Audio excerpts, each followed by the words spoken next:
الحمد لله نحمده ونستعينه ونستغفره ونؤمن به ونتوكل عليه ونعوذ بالله من شرور أنفسنا ومن سيئات أعمالنا من يهده الله فلا مضل له ومن يضلله فلا هادي له ونشهد أن لا إله إلا الله وحده لا شريك له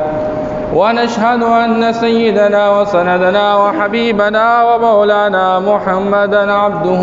ورسوله أرسله بالحق بشيرا ونذيرا وداعيا إلى الله بإذنه وسراجا منيرا صلى الله تعالى عليه وعلى آله وأصحابه أجمعين الطيبين الطاهرين أما بعد فأعوذ بالله من الشيطان الرجيم بسم الله الرحمن الرحيم ولكم في القصاص حياة يا أولي الألباب صدق الله العظيم اللهم صل على سيدنا ومولانا محمد وبارك وسلم تسليما كثيرا كثيرا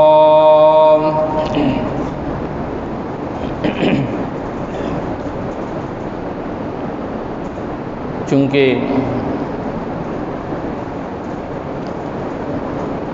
گناہ سے متعلق بات شروع تھی کہ انسان کی ذات پہ اور انسانی معاشرے پہ انسانوں کے گناہوں کے اثرات ظاہر ہوتے ہیں. ان میں سے کچھ گناہ ایسے ہیں جن کو کبائر کہا جاتا ہے، بڑے گناہ.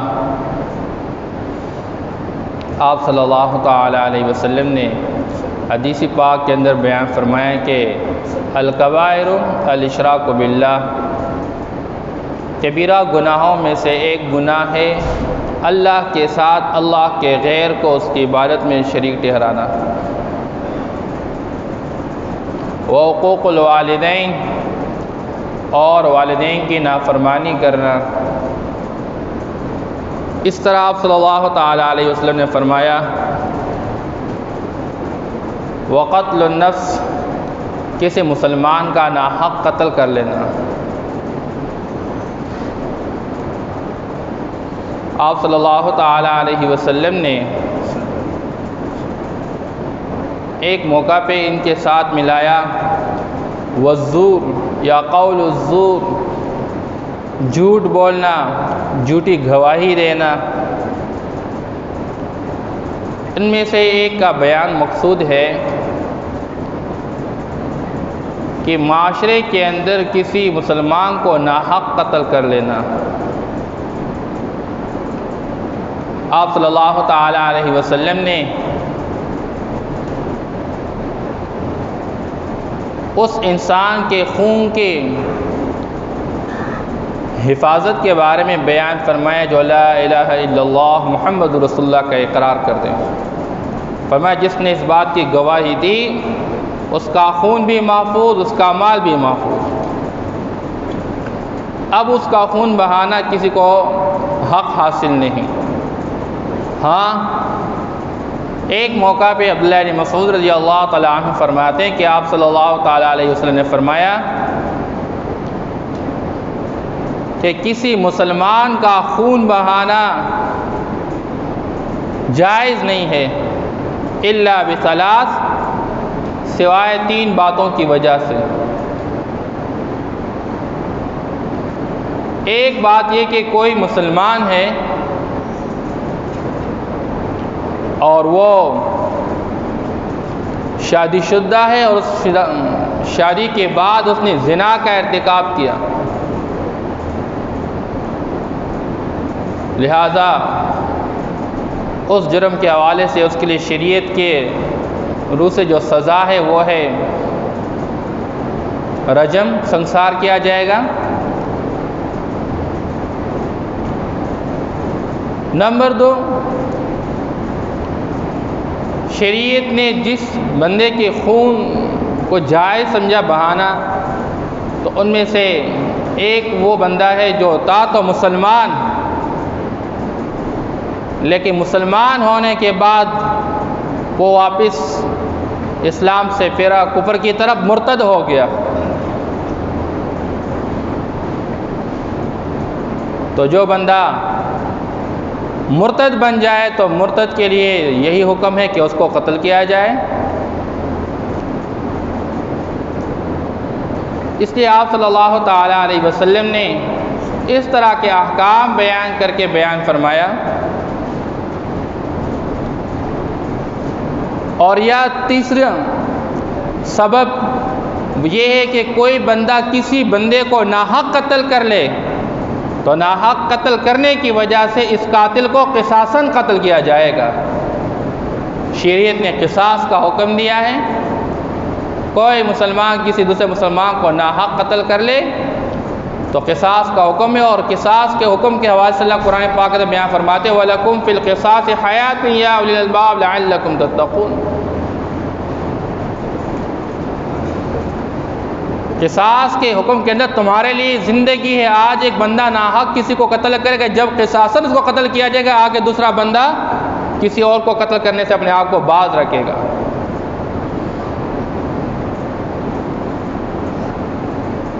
اب یہ 3 بنیادی باتیں ہیں۔ حضرت عثمان رضی اللہ تعالی عنہ جب ان کا محاصرہ کیا گیا اور لوگوں نے، یہودیوں نے کوشش یہ کی ان کو شہید کیا جائے،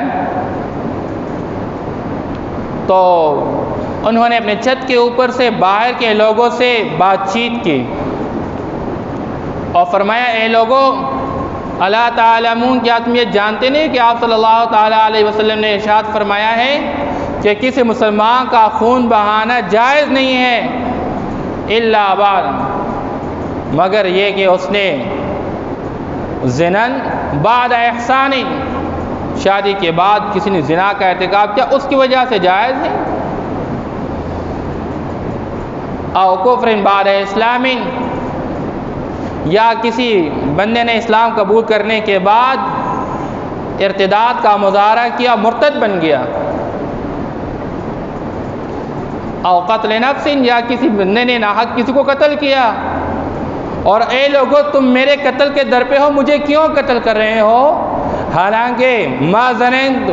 میں نے کبھی زنا نہیں کیا، لا فی الجاہلیت ولا فی الاسلام، نہ زمانہ جاہلیت میں اور نہ زمانہ اسلام میں، اور جب سے میں نے حضور صلی اللہ تعالی علیہ وسلم کے ہاتھوں بیعت کی تو اس کے بعد میں کبھی اسلام سے واپس نہیں پھرا ہوں، اور میں نے کبھی کسی کو ناحق قتل بھی نہیں کیا۔ جب یہ 3 باتیں حضور پاک صلی اللہ علیہ وسلم نے ارشاد فرمائی ہیں اور میرے اندر یہ تینوں باتیں نہیں تو مجھے کیوں قتل کر رہے ہوں؟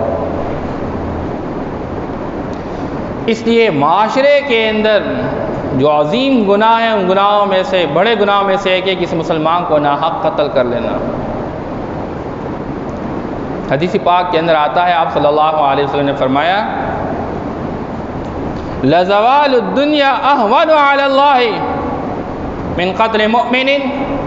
کسی مسلمان کو ناحق قتل کرنے سے اللہ جل شانہ کے ہاں اس کے مقابلے میں پوری دنیا ختم کی جائے، یہ اللہ کے ہاں سہل ہے، اللہ کے ہاں یہ ہلکا خفیف ہے بنسبت کسی مسلمان کو قتل کرنے کے۔ گویا کہ پوری دنیا کو کوئی مٹھا ڈالے، یہ اتنا بڑا جرم نہیں جتنا کسی ایک مسلمان کو ناحق قتل کرنا۔ آپ صلی اللہ تعالی علیہ وسلم نے ایک موقع پہ فرمایا لو ان اہل السماء والارض اشترکوا فی دم امرئ، کسی بندے کے خون بہانے میں اگر آسمان اور زمین والے سارے کے سارے شریک ہو جائے لَأَكَبَّهُمُ اللَّهُ فِي النَّارِ، تو اللہ جل شان ان سب کو الٹا منہ جہنم کے اندر ڈال دے گا۔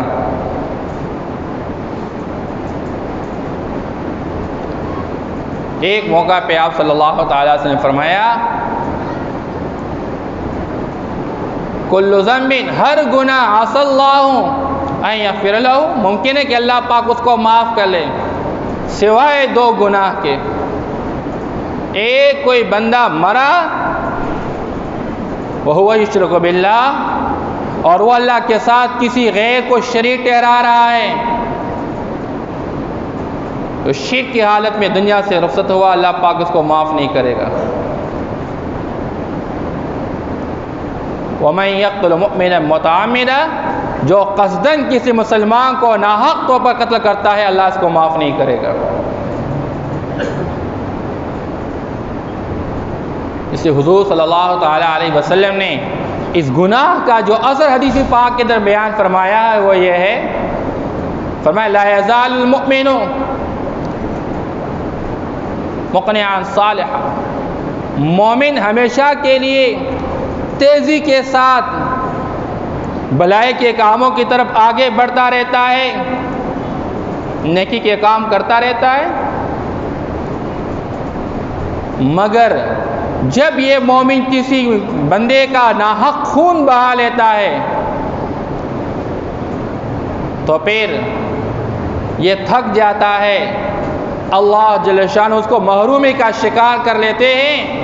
پھر اس کو نیک اعمال کی توفیق بھی نہیں ملتی، اور دوسرا یہ کہ یہ حلال مال سے محروم ہو جاتا ہے۔ معاشرے کے اندر دیکھیں، جو لوگ ناجائز قتل کے در پہ ہوتے ہیں ہمیشہ وہ حرام پہ پلتے رہتے ہیں۔ اس لیے حضور صلی اللہ تعالی علیہ وسلم نے اس گناہ کے حوالے سے حد درجے مذمت بیان فرمائی اور تنبیہ بیان فرمائی ہے۔ بلکہ ایک موقع پہ آپ صلی اللہ تعالی علیہ وسلم نے فرمایا کہ قیامت کے دن یہ قاتل اس کو مقتول اٹھا کے لائے گا، اس کا سر اور اس کا پیشانی وہ مقتول کے ہاتھ میں ہوگا، اور جو مقتول ہوگا اس کے رگوں سے خون بہتا ہوگا، اور قیامت کے اللہ کے سامنے فریاد کرے گا، اللہ اس بندے نے مجھے قتل کیا ہے۔ اور ایک موقع پہ تو آپ صلی اللہ تعالی علیہ وسلم نے یہ فرمایا کہ یہ مقتول جو مارا گیا ہے دنیا کے اندر ناحق، یہ قیامت کے دن اللہ کے سامنے فریاد کرے گا، اللہ اس بندے سے پوچھے فیما قتلنی، اس بندے نے مجھے کیوں قتل کیا ہے، مجھے دنیا کے اندر کیوں مارا تھا اس نے۔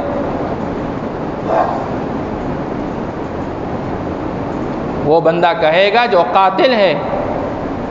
جی یہ تو میں نے فلاں کی حکومت اور سلطنت میں نے اس کو قتل کیا تھا،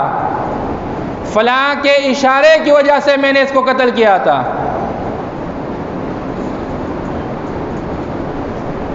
آج قوت اور طاقت والے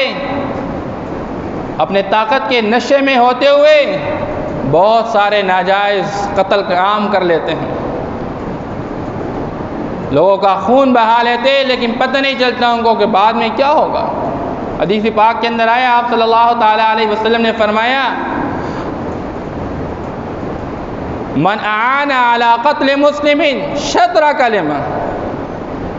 کسی بندے نے کسی مسلمان کے ناحق قتل کرنے پہ آدھا کلمہ، آدھی بات کے ساتھ بھی کسی کی تعاون اور مدد کی۔ ایک بندہ کہہ رہا ہے اس کو قتل کرو، اب اس نے پوری بات نہیں کی، عربی میں کہتے ہیں اقتل، قتل کرو اس کو، تو آپ صلی اللہ علیہ وسلم فرماتے ہیں اس نے یہ بات پوری نہیں کی، اقتل بھی نہیں کہا، ابھی آدھی بات کے ساتھ اس نے کسی کے قتل میں کسی قاتل کی مدد کی جس نے، تو قاتل کے مدد کرنے کے والے کے بارے میں آپ صلی اللہ علیہ وسلم فرمایا لقی اللہ، کل قیامت کے دن جب یہ اللہ کے سامنے آئے گا تو مکتوب بین عینیہما، اس بندے کے دونوں آنکھوں کے درمیان لکھا ہوگا آئس من رحمت اللہ، یہ بندہ اللہ کی رحمت سے نا امید ہے۔ اب بتا دیں جو قاتل کی صرف مدد کر رہا ہے وہ کل قیامت کے دن اللہ جل شانہ کی رحمت سے نا امید ہے، تو جو خود قتل کرنے والا ہے اس کو کتنی بڑی سزا ملے گی۔ بلکہ آپ صلی اللہ تعالی علیہ وسلم نے بہت سخت الفاظ بیان فرمائے ہیں، کسی بندے نے کسی کو پکڑا، قیدی رکھا اور دوسرے نے اس کو قتل کیا، تو میں اس کو قید کے رکھو، قاتل کو قتل کرو، اس کو قید کے رکھو۔ اس لیے حضرت عمر رضی اللہ تعالیٰ عنہ نے اپنے زمانے خلافت کے اندر ایک مرتبہ ایک بندہ مارا گیا تو اس کے عوض میں راوی فرماتے ہیں کہ آپ حضرت عمر رضی اللہ تعالیٰ نے 5 یا 7 بندوں کو مارا، کیونکہ یہ 5-7 بندے اس کو قتل کرنے میں شریک رہے۔ اور حضرت عمر رضی اللہ تعالیٰ نے آگے فرمایا اگر پورے صنعاء والے اس بندے کے قتل میں اگر شریک رہے تو میں ان سب کو قتل کر لیتا۔ اس لیے میرے بھائیوں، آج طاقت کے نشے میں انسان کو پتہ نہیں چلتا، بندہ سوچتا ہے میرے پاس پیسہ ہے، میں با اختیار ہوں، میں یہ کر سکتا ہوں وہ کر سکتا ہوں، اور ناجائز کسی کا خون بہا لیتا ہے، جس کے عوض میں دنیا کے اندر بھی یہ ذلت کی زندگی گزارتا اور آخرت میں بھی ہمیشہ کے لیے ذلیل ہوگا۔ آج اس بات کی ضرورت اس لیے محسوس کی جا رہی ہے کہ مسلمان کہ ہاں مسلمان کی حیثیت اور قیمت ہی ختم ہو گئی ہے۔ بھائی بھائی کو مار رہا ہے 2 فٹ زمین پہ، خاندان کو تباہ کر رہا ہے، مار رہا ہے، اور سالوں سال ہمیشہ کے لیے دشمنیوں میں گزار رہے ہیں صرف 2-3 فٹ زمین کی وجہ سے۔ اس لیے ہم ان چیزوں کو سامنے رکھیں، اس شریعت کی تعلیمات کیا ہیں، ہمیں اللہ پاک نے کیا سمجھایا ہوا ہے۔ آج اگر آپ کا حق کوئی کھا رہا ہے، آپ کوشش کریں، محنت کریں، آپ کے لیے راستے ہیں، جائز راستہ استعمال کریں، آپ عدالت کے دروازے پہ جائیں، دستک دیں، مقدمہ دائر کریں، اپنا حق لینے کے لیے آواز لگائیں، آواز اٹھا سکتے ہیں۔ اگر نہیں مل رہا آپ صبر کا مظاہرہ کریں، کل قیامت کے دن اللہ جل شانہ آپ کو عطا کرے گا انشاءاللہ العزیز۔ حساب و کتاب کا ایک دن اللہ کے ہاں مقرر ہے، اگرچہ لوگ اس حساب و کتاب سے غفلت میں پڑے ہوئے ہیں۔ اقترب للناس حسابهم وهم في غفلة معرضون، اللہ فرماتے ہیں لوگوں کے لیے حساب کا وقت قریب آ چکا ہے، ہر ایک کے ساتھ اس کے اعمال کا حساب کیا جائے گا، جو اقوال جو افعال بندہ اختیار کرتا ہے ہر ایک کا حساب لیا جائے گا۔ لیکن اللہ فرماتے ہیں عجیب بات یہ ہے کہ لوگ ہیں کہ بالکل غفلت میں پڑے ہوئے ہراس کیے ہوئے ہیں، اندازہ ہی نہیں ہوتا کسی کو کہ میرے ساتھ حساب ہونے والا ہے۔ الٹا مذاق اڑاتے ہیں، مذاق بنا کے اللہ کی آیات کا تمسخر کرتے ہیں۔ اللہ فرماتے ہیں لاہیۃ قلوب، ان کے دل بھی غفلت میں پڑے ہوئے ہیں، نہ قیامت کا کوئی استحضار، نہ جہنم کا کوئی استحضار، نہ اللہ جل شانہ کے سامنے کھڑے ہونے کا استحضار۔ اللہ پاک ہمیں ان کی توفیق نصیب فرما دے۔ وآخر دعوانا الحمدللہ رب العالمین۔